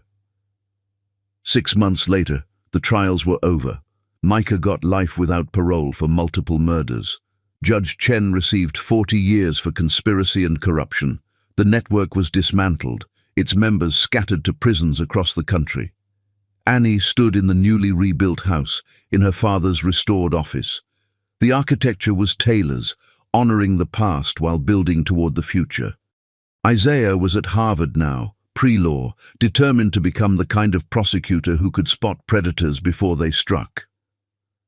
"You're thinking too hard," Taylor said from the doorway. She turned to him, this man who'd waited so patiently, who'd stood by her through the darkness and into the light. "I was thinking about what Micah said, about everyone being killers." She was wrong. Was she? Isaiah killed Donovan, wounded him at least. I wanted them dead. Taylor crossed to her, taking her hands. "There's a difference between justice and murder, between protecting your family and destroying others. Your parents knew that. You know that." "Do I?" "Yes." He kissed her forehead gently. "You could have killed them yourself. You had opportunities. Instead, you chose law, chose justice, chose to let the system work. After I forced its hand. After you revealed the truth. That's not killing, Annie. That's courage." She leaned into him, feeling safe for the first time in months. They hadn't rushed into anything, both too damaged and careful for that. But something was building between them, slow and sure, like one of Taylor's structures, made to last. "I love you," she said, the words coming easier than expected. "I love you too, have for longer than I should probably admit. Since I was 17 in that hard hat? Since you were 20 and strong enough to face down devils." They kissed in the afternoon light, in the room where her father had worked and planned and tried to protect his family, where Annie had discovered the truth and chosen justice over vengeance. Chapter 8. The Calm Before. 1 year after the trials ended, Annie stood in the boardroom of Drew's Industries, facing down a hostile takeover attempt from Richardson Global, a company that had emerged from nowhere with suspicious funding and a vendetta against her family's legacy. "The offer is generous," Clint Richardson said, his smooth voice reminding her uncomfortably of Donovan's. 40% above market value. Your shareholders would be foolish to refuse." Annie studied him across the mahogany table. Late 30s, expensive suit, dead eyes. She'd done her research. Richardson Global had connections to 3 companies previously linked to Comfort Care Solutions network. They were coming for her, just as Micah had promised. "My shareholders value more than money," Annie replied. "They value integrity." Richardson smiled. "Integrity doesn't pay dividends. It does when you're building something that lasts." After the meeting, Annie found Taylor in his office 3 floors down, bent over architectural plans for the new children's hospital, finally breaking ground after years of delays. "How bad is it?" he asked without looking up. "They have enough shares to force a vote. We have 3 weeks to convince the board." Taylor set down his pencil. "Annie, maybe it's time to what? Give up? Let them win? To consider that not every battle is yours to fight?" She stared at him. In the 18 months since they'd been together, he'd never suggested retreat. "What aren't you telling me?" Taylor pulled out a folder, reluctant. "Isaiah sent this from Harvard. He's been researching Richardson Global." "Annie, Clint Richardson isn't real. The identity was created 2 years ago." "Another fake name? Who is he really?" "We don't know yet." But Isaiah found something else. Donovan's prison medical records were sealed last month. And his prisoner number. It shows as transferred to undisclosed location. Annie's blood chilled. "He's supposed to be paralyzed in maximum security." "I know. Agent Harrison is looking into it, but he's hitting walls. Someone with serious power is protecting these people." That night, Annie couldn't sleep. She stood on the balcony of the penthouse she shared with Taylor, looking out over Atlanta's glittering lights.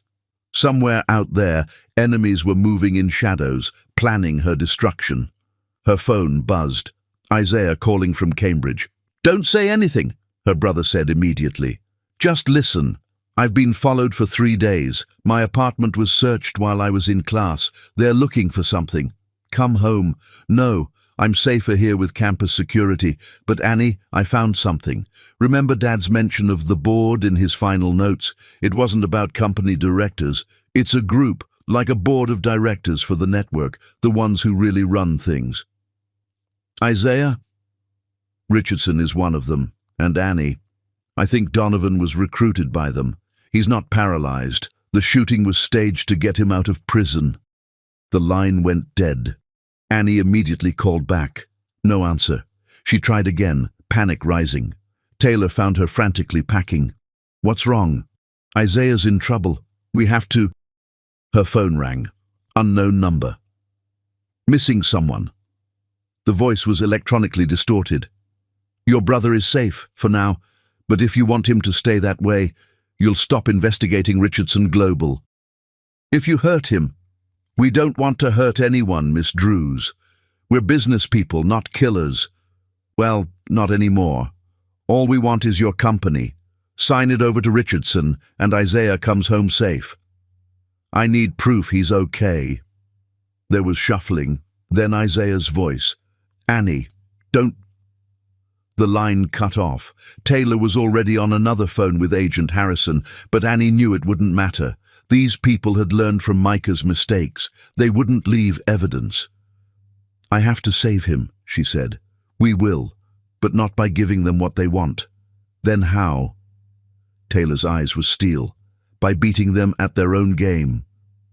The next morning, Richardson called an emergency board meeting. Annie walked in to find him at her father's seat, shareholders looking uncomfortable, but intrigued by his offer. 40% above market, Richardson repeated, and a guarantee of no layoffs for 5 years. "Where's your funding coming from?" Annie asked. "Private investors who believe in the company's potential." "Names? That's confidential." Annie pulled out her laptop, projecting documents onto the screen. "Then let me share what's not confidential. Richardson Global's connection to 3 companies involved in healthcare fraud. Your mysterious appearance right after the Comfort Care network was exposed. The fact that Clint Richardson didn't exist before 2019. Richardson never flinched. "Circumstantial speculation. Is it? Then you won't mind if the FBI investigates your private investors." "The FBI has no grounds." "They do now." Agent Harrison entered the boardroom with 6 agents. "Clint Richardson, or whoever you are, you're under arrest for kidnapping, extortion, and conspiracy." Richardson laughed. "You have no proof." "We have Isaiah Drew's testimony. He escaped custody an hour ago and identified your voice from recordings. We also have this—" Harrison held up an evidence bag containing a syringe. "Found in your office. Same type used in the Comfort Care murders, still containing traces of digitalis." For the first time, Richardson's mask slipped. "That's not mine. You planted it." "Did we? Your fingerprints are on it. And before you claim you've never seen it, you should know we have security footage of you handling it yesterday." Annie watched Richardson's face cycle through emotions: rage, disbelief, finally defeat. But as the FBI led him away, he leaned close to her. "You think you've won? I'm just one piece. The board has dozens like me. You've inherited a war, little girl." After he was gone, Annie turned to Harrison. "Isaiah, is he really safe?" "He's on a plane home right now. He was never actually kidnapped. We've been running a sting operation for weeks. Isaiah volunteered to be bait." Annie wanted to be angry at the deception, but relief won. "And Richardson? His real name is David Chen, Judge Patricia Chen's son." The pieces clicked into place. "They're all connected. It's a family business, passed down through generations." "Appears so. We're unraveling it, but it's going to take time." That evening, Annie met Isaiah at the airport. Her brother looked older, harder, Harvard was changing him, or maybe it was the constant threat that had aged them all. "You should have told me," she said, hugging him fiercely. "You would have tried to protect me. This way, I got to protect you for once." Taylor joined them, and they drove home together through Atlanta's evening traffic. The city looked normal, peaceful, but Annie knew better now. Predators hid everywhere, wearing friendly faces and false names. "What did Richardson mean about the board?" she asked Isaiah. "From what I've gathered, it's like a crime syndicate but for white-collar predators. They share resources, information, targets. When one operation fails, another takes its place. How do we fight something like that?" "The same way Mom and Dad did," Isaiah said, "with truth, patience, and each other." That night, Annie found a package on her doorstep. No return address, no delivery markings. Inside was a single photograph, her parents' wedding day, but someone had drawn red X's through their faces and written on the back, "You're next, all of you." The board. Taylor found her staring at it, tears of rage in her eyes. "Let them come," she said. "I'm not 17 anymore. I'm not scared anymore. Annie, my parents died fighting these people. Maybe I will too, but I won't stop. I won't hide. I won't let them win." Taylor took the photo, studying it. Then he did something unexpected. He smiled. "What?" Annie asked. "Look closer. This isn't just a threat. It's evidence. The handwriting, the photo paper, the ink.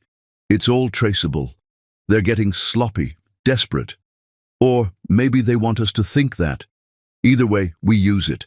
Every threat, every attack, we document it all. Build a case so airtight that the board suffocates inside it." Annie kissed him, fierce and grateful. "How did I get so lucky to find you? Your father introduced us, remember? Maybe he knew something we didn't." As they prepared for bed, Annie's phone chimed with a news alert. Donovan Pierce found dead in prison cell, apparent suicide. She showed Taylor, who frowned. He was supposedly transferred. They're cleaning house, getting rid of loose ends. Annie set down the phone. Good, one less monster in the world. But sleep didn't come easily.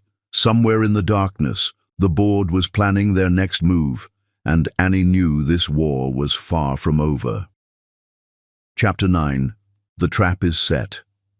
The letter arrived on a Tuesday morning, delivered by a courier who vanished before anyone could question him. Annie opened it in her office, while Taylor and Agent Harrison watched. Inside was an invitation printed on expensive cardstock. The board of directors cordially invites Ms. Annie Drews to a summit regarding the future of Drews Industries. Friday, 8 p.m., the Meridian Club. Come alone or don't come at all. It's a trap, Harrison said immediately. Obviously. Annie set down the invitation. But it's also an opportunity. To get yourself killed. To end this. Taylor had been silent, studying the invitation. The Meridian Club is the most exclusive venue in Atlanta. Senators, governors, billionaires, these aren't street criminals, Annie. They're the people who run the world. Then maybe it's time the world knew who they really are. 3 days. Annie had 3 days to prepare for a confrontation with an enemy she couldn't fully identify.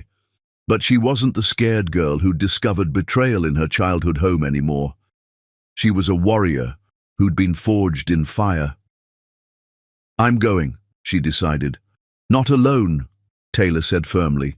The invitation says come alone. It doesn't say stay alone. He pulled out his phone.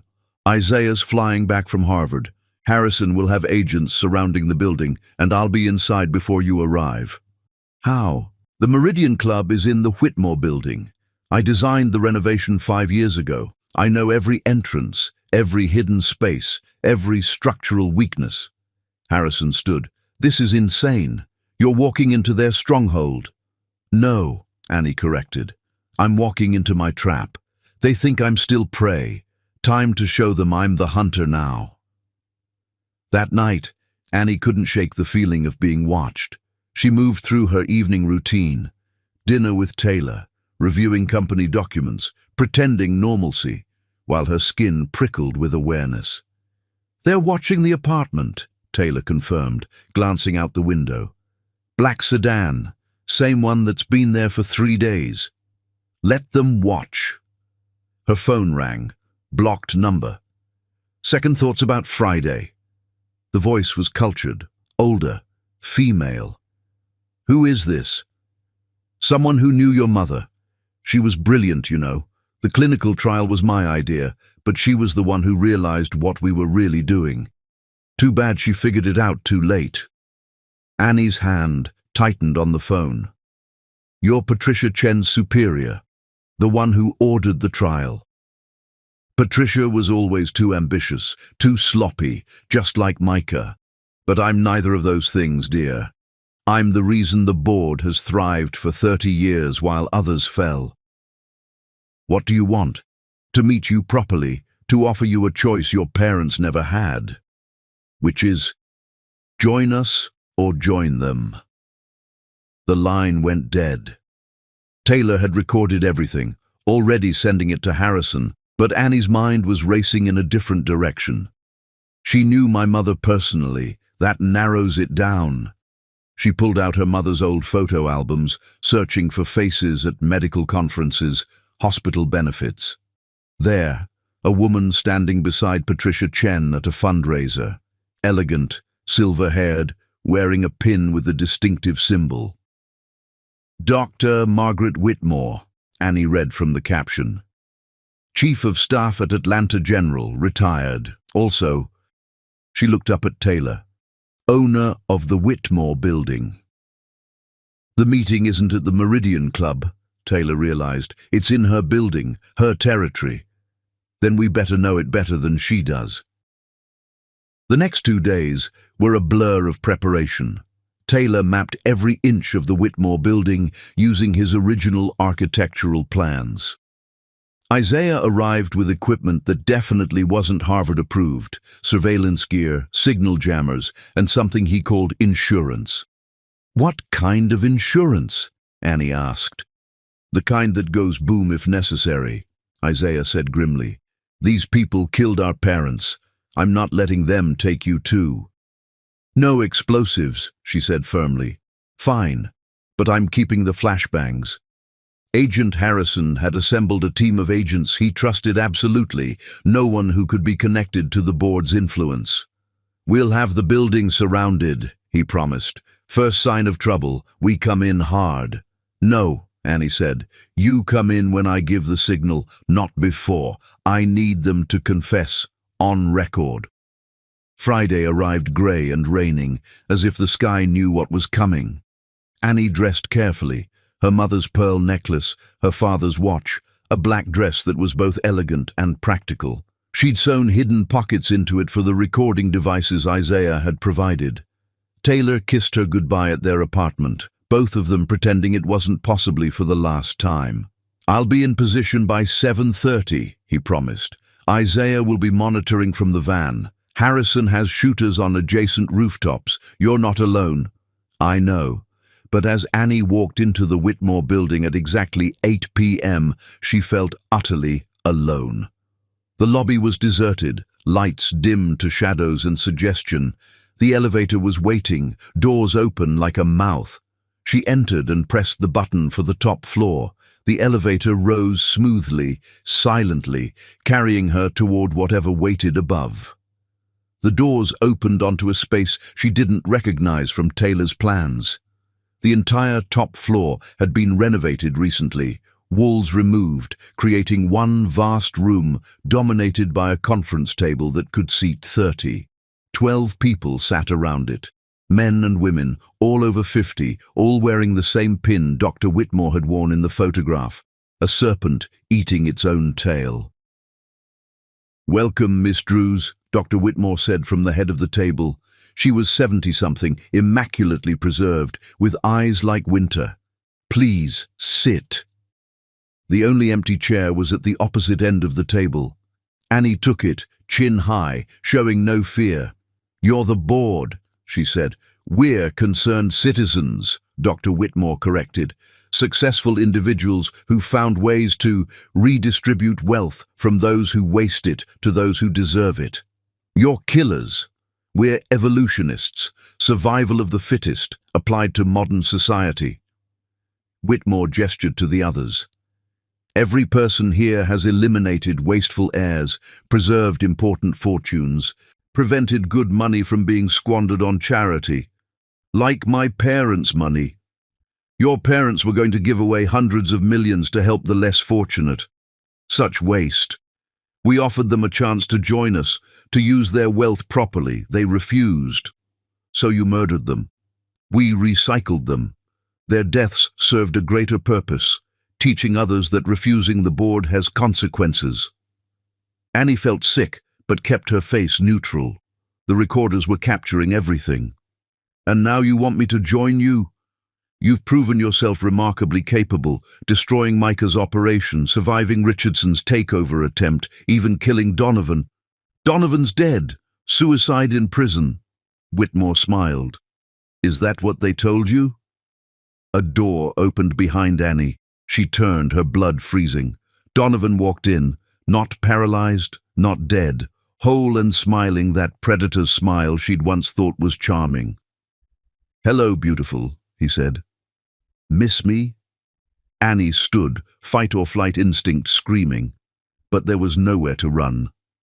Donovan's death was staged, Whitmore explained. Just as his paralysis was staged, the board protects its assets, and despite his failures, he's been useful in other cities. Other victims, you mean? Other redistributions? Donovan circled the table toward her. You should have just married me, Annie. We could have been partners. Instead, you had to play hero. I'll never... Join us, Whitmore interrupted. Oh, my dear, you misunderstand. This isn't a recruitment, it's a surrender. What? Sign over your company, your inheritance, everything. In exchange, you and your brother live. Refuse and... Well, Donovan has been eager for revenge. Annie laughed. The sound startled them. It wasn't fear or hysteria, but genuine amusement. You think you've trapped me? Haven't we? Whitmore gestured to the room. You're alone, surrounded, with a killer you thought was dead. Your FBI friends can't enter private property without cause. Your boyfriend doesn't even know this floor exists. Actually, Taylor's voice came from everywhere at once, through speakers Annie hadn't noticed. I do. The lights went out. In the darkness, Annie heard Donovan curse, the board members shouting in confusion. Then flashbang grenades detonated, Isaiah's insurance filling the room with blinding light and deafening sound. When the chaos cleared, tactical lights pierced the darkness. FBI agents swarmed in from hidden panels in the walls, panels Taylor had installed during the renovation, disguised as maintenance accesses. FBI, nobody move! But Donovan was already moving, lunging for Annie with something sharp in his hand. She sidestepped, using a self-defense move Taylor had taught her, and brought her knee up hard into his solar plexus. He doubled over, gasping, and she grabbed his wrist, slamming it against the table until he dropped the knife. You should have stayed dead, she told him, as agents wrestled him to the ground. Dr. Whitmore sat perfectly still as she was handcuffed, her dignity intact, even in defeat. You won't make this stick. We have judges, prosecutors, senators. Had, Agent Harrison corrected, entering the room. Past tense. We've been investigating the board for 2 years, ever since Annie's father contacted us. Tonight's confessions were just the final evidence we needed. Annie stared at him. 2 years. But my father only suspected. Your father did more than suspect. He went undercover, pretended to be interested in joining them. Everything he gathered, he passed to us. His death accelerated our timeline, but this has been in motion since before he died. He knew he was going to die. He knew it was a possibility. That's why he prepared so thoroughly. The evidence, the recordings, the letter to you. He made himself bait to expose them. Annie sank into a chair, overwhelmed. Her father had been fighting this battle long before she'd even known there was a war. Taylor was beside her, solid and real. "He'd be proud of you. We both would be." The voice came from Harrison's phone. He'd pulled up a video, one last message from her father she hadn't known existed. On the screen, her father sat in his office, the same office where she'd discovered Micah's betrayal. "Annie, if you're watching this, it means the board has been exposed and I'm probably gone. I'm sorry I couldn't tell you the truth, but they were always watching. I needed you to discover things naturally, to react genuinely, or they would have known. Everything I did was to protect you and Isaiah, to ensure justice for your mother. She suspected them first, you know. Found evidence about the clinical trial, started investigating. They killed her for it, though I could never prove it then. But you've proven it now. You've done what we couldn't, destroyed them completely. I know the cost has been terrible. I know you've suffered. But you've also shown incredible strength, integrity, and courage. You are the best of both your mother and me. Live well, my darling girl. Love freely. Build something beautiful from these ashes, and know that wherever we are, your mother and I are so very proud of you." The video ended. Annie was crying, Taylor holding her as she sobbed for parents who'd loved her enough to die fighting for justice. Around them, the board was being arrested, their decades-long reign of terror finally ending. Donovan was conscious again, being dragged away, his eyes promising vengeance he'd never be able to deliver. "It's over," Harrison said gently. "Really over this time." But Annie knew better. It wouldn't be over until she'd fulfilled her father's last wish, to build something beautiful from the ashes. Chapter 10. Justice Served. The Ultimate Revenge. The courthouse steps were packed with reporters as Annie emerged from the final day of testimony. 12 members of the board, including Dr. Margaret Whitmore, had just been sentenced to life in prison without parole. Their network of 43 accomplices across 15 states had been dismantled, their victims finally receiving justice. But Annie wasn't thinking about victory. She was thinking about the envelope in her pocket, delivered that morning by a courier who'd vanished before anyone could stop him. Inside her car, with Taylor driving and Isaiah beside her, she opened it. "You think you've won, little girl? I still have one card to play. Check your father's real medical records, the ones even the FBI doesn't know about." Donovan. He was supposed to be in solitary confinement, no contact with the outside world, yet somehow... "He's bluffing," Taylor said. "Maybe." But Annie was already calling Agent Harrison. "I need you to pull my father's complete medical history. Everything, even records that seem unrelated to his heart condition." 3 hours later, Harrison called back, his voice strange. "Annie, you need to come to the office. Bring Taylor and Isaiah." They found Harrison in a conference room with files spread across the table. His face was grim.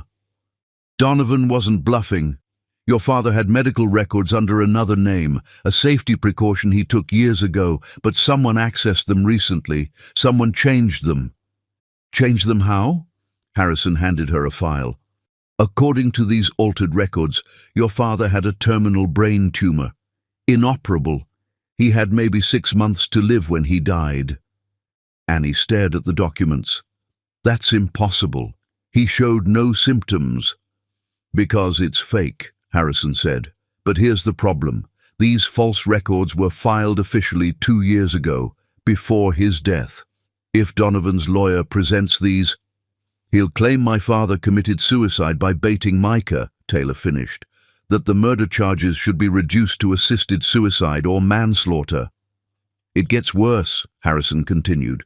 "Donovan also had someone plant evidence suggesting your father was embezzling from his own company to pay for experimental treatments. If this comes out, it destroys Dad's reputation," Isaiah said quietly. "Makes everything he built look like a lie." Annie stood, pacing to the window. Below, Atlanta sprawled in the afternoon sun. the city her parents had loved, where they'd built their life and lost it. "When does Donovan's lawyer file the motion?" she asked. "Monday morning. 3 days. Then we have 3 days to destroy him first." That night, Annie sat in her father's rebuilt office with Taylor and Isaiah, surrounded by everything they'd gathered on Donovan: birth records, foster care files, juvenile arrests, adult cons. The portrait of a psychopath emerged, but nothing that would stop him from destroying her father's legacy. "There has to be something," Isaiah muttered, scrolling through files on his laptop. "Wait." Taylor held up a photograph from Donovan's belongings, seized during his arrest. "This woman with him, she looks familiar." Annie studied it. A younger Donovan with an older woman, both smiling at a beach. "That's not Micah." "No, but look at her eyes, the shape, the color." Isaiah ran the photo through facial recognition. "Holy shit, that's Patricia Chen's sister, Dr. Linda Chen." "Another Chen?" Annie grabbed the laptop.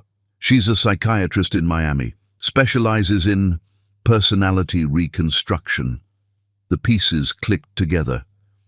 "She created Donovan," Annie whispered, "took a damaged kid and turned him into a weapon.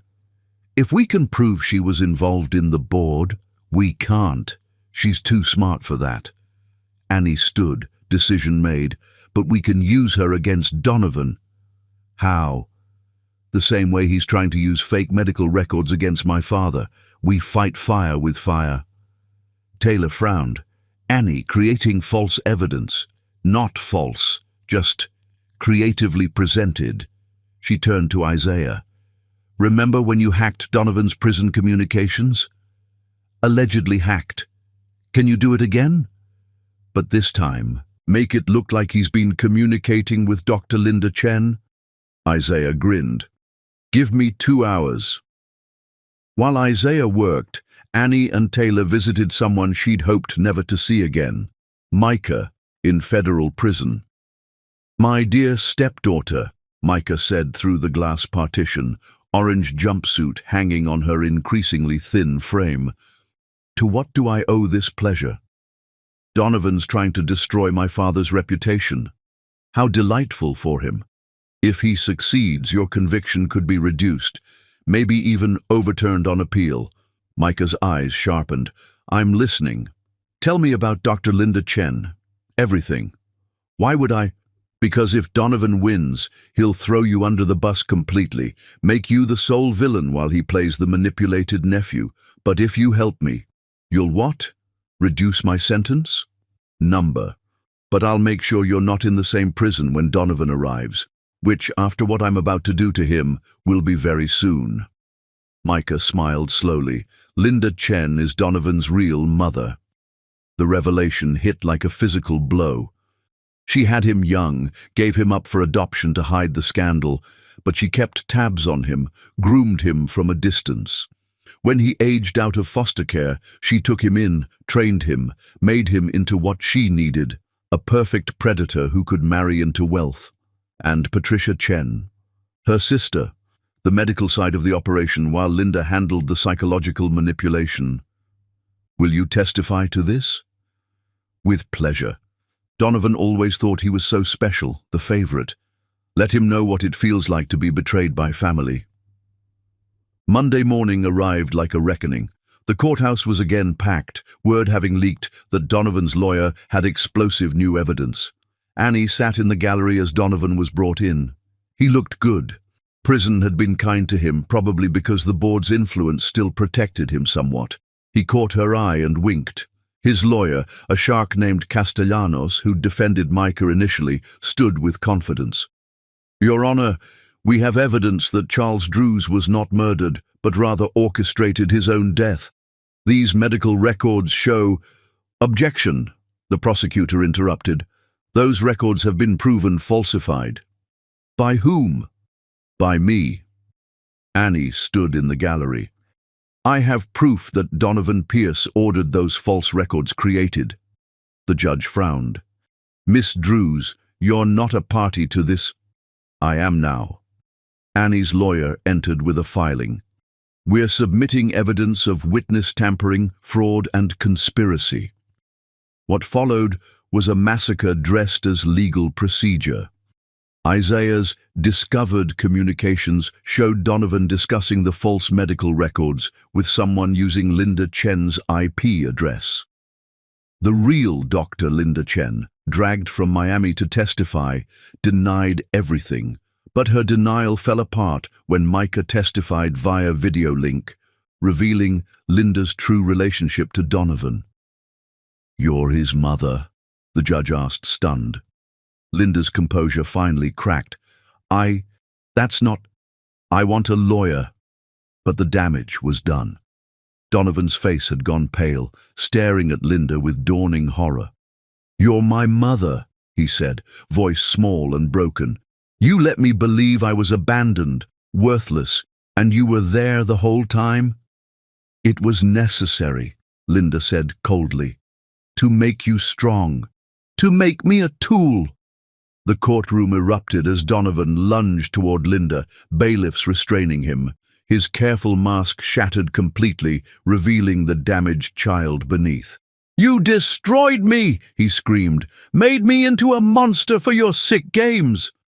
Annie watched, feeling not satisfaction but pity.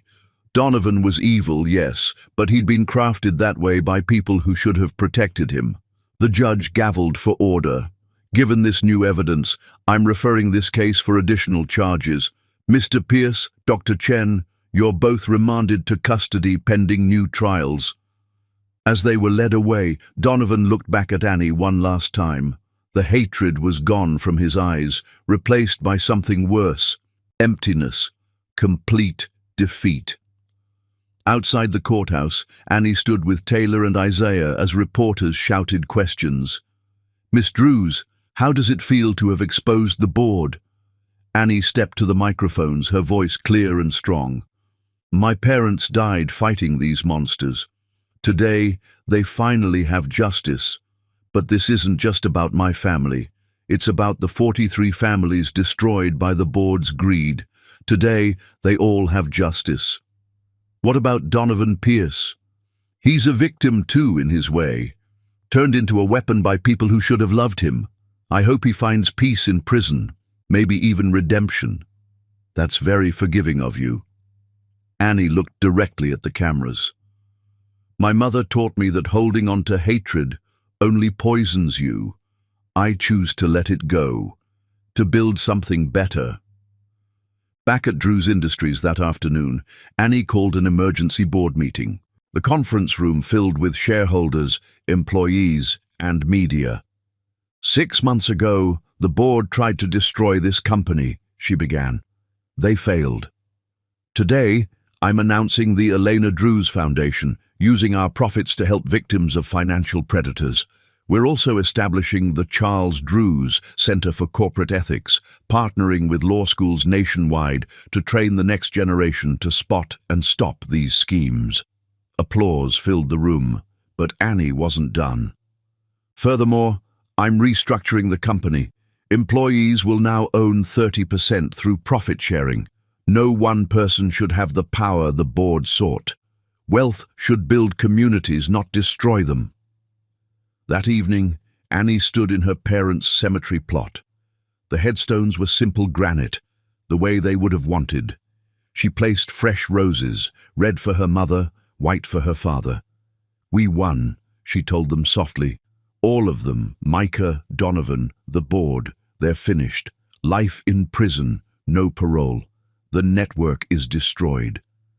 Wind rustled through the oak trees, and for a moment, Annie could almost hear her mother's lullaby, her father's laugh. Taylor approached quietly, standing beside her. "They'd be so proud." "I know." She leaned into him. "I feel them sometimes, like they're still watching over us." "Maybe they are." Isaiah joined them, carrying his own flowers.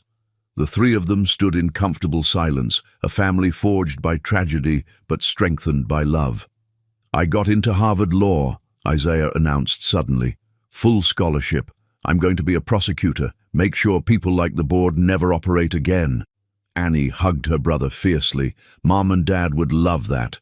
As the sun set over Atlanta, painting the sky in shades of gold and pink, Annie felt something she hadn't experienced in years: peace. 3 months later. The wedding was small, intimate, just what Annie wanted. The rebuilt garden of her childhood home hosted 50 guests, people who'd stood by them through everything. Annie wore her mother's wedding dress, restored and altered to fit perfectly. Taylor waited at the altar he'd designed himself, his eyes bright with tears as Isaiah walked her down the aisle. "Who gives this woman to be married?" the minister asked. "Her brother, on behalf of our parents who loved her beyond death itself," Isaiah answered, his voice strong. The ceremony was simple, the vows personal. Taylor promised to be her foundation when she needed stability, her architect of dreams. Annie promised to be his inspiration, his reason to build toward tomorrow. When they kissed, sealing their union, the garden erupted in applause. Agent Harrison was there, finally smiling. Former employees of her father's company, now part owners, cheered. Even Naomi, fully recovered from her ordeal with Micah, wept happy tears. The reception was in the rebuilt ballroom.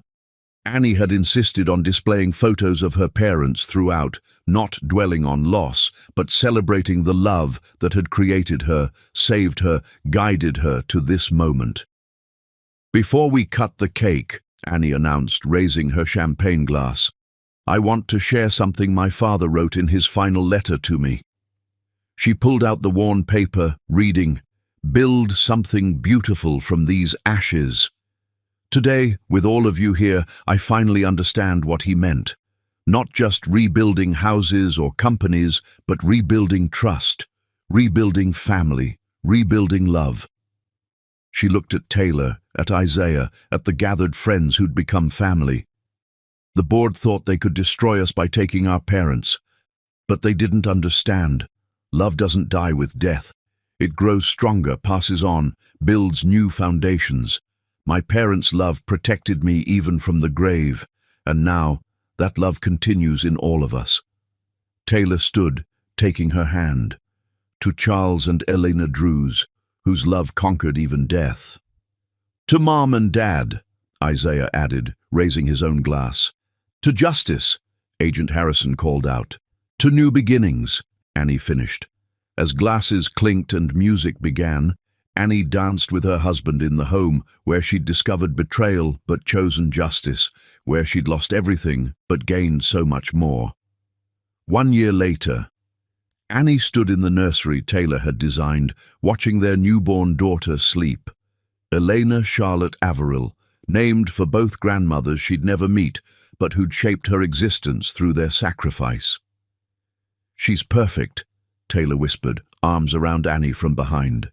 "She's fierce," Annie corrected, watching the baby's tiny fist wave in sleep.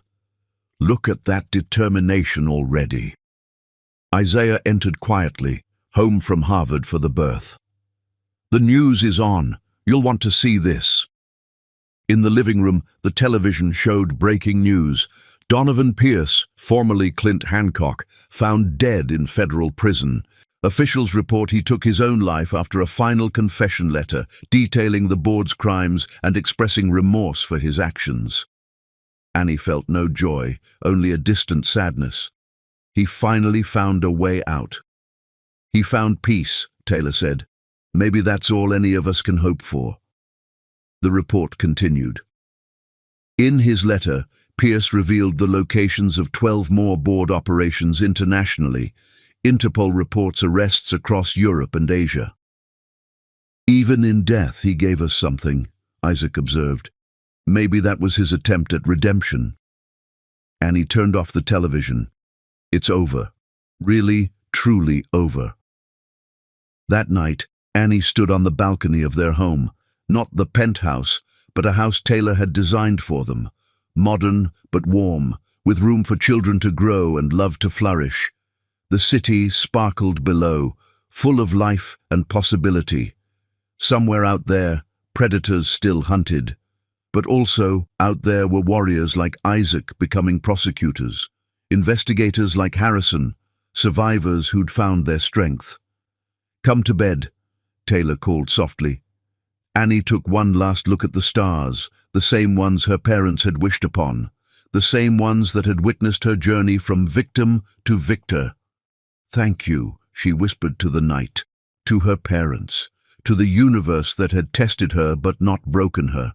Inside, her daughter began crying, not distressed but demanding, already so like her mother.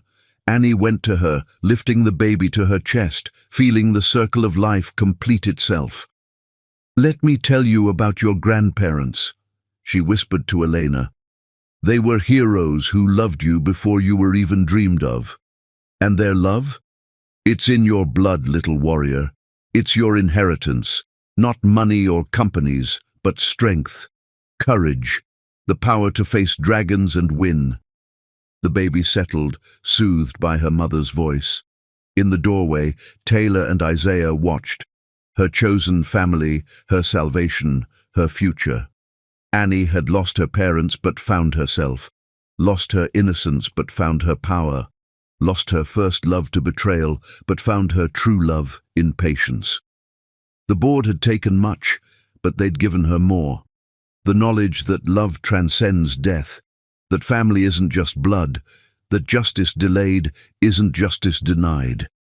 As she rocked her daughter to sleep, Annie felt her parents' presence one last time, a warmth, a whisper, a blessing. They were free now, their killers imprisoned, their daughter triumphant, their legacy secured in a granddaughter who would grow up free from shadows. "Your story ends in victory," Annie whispered, whether to her parents or herself she wasn't sure. "And mine finally begins."